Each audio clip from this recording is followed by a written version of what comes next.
Hi and welcome to Real Reviews, where today I'm going to be talking about How to Ruin the Holidays. That's right, it's a Christmas movie in February, but don't shoot me because over here in the UK we've only just gotten The Holdovers. That's the Paul Giamatti, Alexander Payne team up, which made a bit of a ripple amongst the Golden Globes and may well also ripple on into the Oscars. So with no further ado, let's dive in and find out exactly what it is about this Christmas movie, not that Christmas movie, which is worth the watch. So this small-scale indie effort with a slew of character actors including Amber Nash, Kate Lambert and Colin Mochrie might not be the best thing since sliced bread. We aren't talking Ang Lee's The Ice Storm here, but we aren't talking, shall we say, a Home Alone Part 5 ripoff. It sits somewhere in between.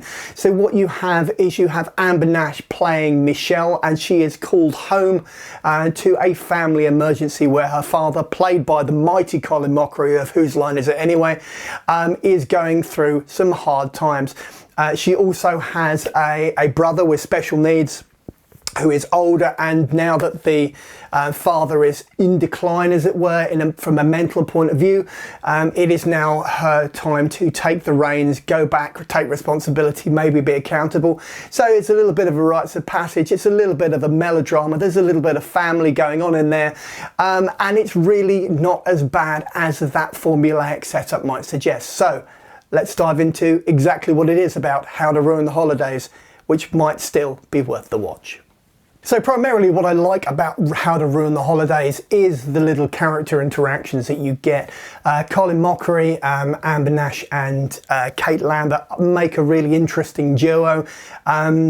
Yes, it is reminiscent of other, should we say, other Christmas movies where the epiphanies happen and the snow falls, and you know, there are moments of jubilation, but then there are moments of heartbreak. It is quite formulaic from that point of view, but ultimately what you do get is a sense of a family which genuinely exists. There is an element of drama. The script might not be the all singing, all dancing answer to everybody's prayers that you might have hoped it would be, but in terms of a little indie drama, sort of character driven piece, it's more than adequate, and I know adequate sounds like the worst word in the world to be using, as does average and mediocre, but ultimately this sits somewhere between being average and being good. So it's very much on the periphery. Colin Mochrie is very good as the father, and as I said, Amber Nash does get her moments in the sun in terms of trying to be evocative and trying to be connective, is that a word, within the film as a whole on an emotional level. So there is stuff to like about this, and I'm always looking for the positives in virtually every film, unless it's just plain out horrible, and in the case of How to Ruin the Holidays, this is far from that. So let's move on to that rating, shall we? So whenever anybody sets out to make a Christmas movie, sure, they'd like to make a Frank Capra classic, but they can't all do it, so not everything's going to be It's a Wonderful Life. In the respect of How to Ruin the Holidays, it's an average to good movie. There are some great moments in it.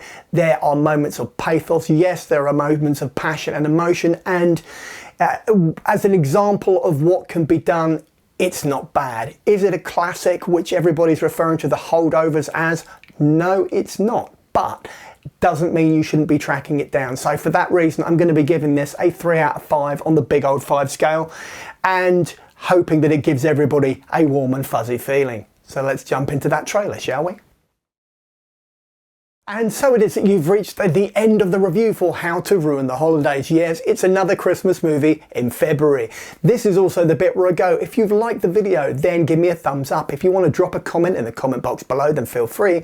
And thirdly, if you'd like to subscribe, then every Tuesday, every Saturday, when I drop another one of these videos, you'll get a little notification, and you can pop in, drop in, and watch or listen to as much or as little as you like, and go about your day. In the meantime, check out the rest of the channel, and pop over to my Patreon page as well. See ya.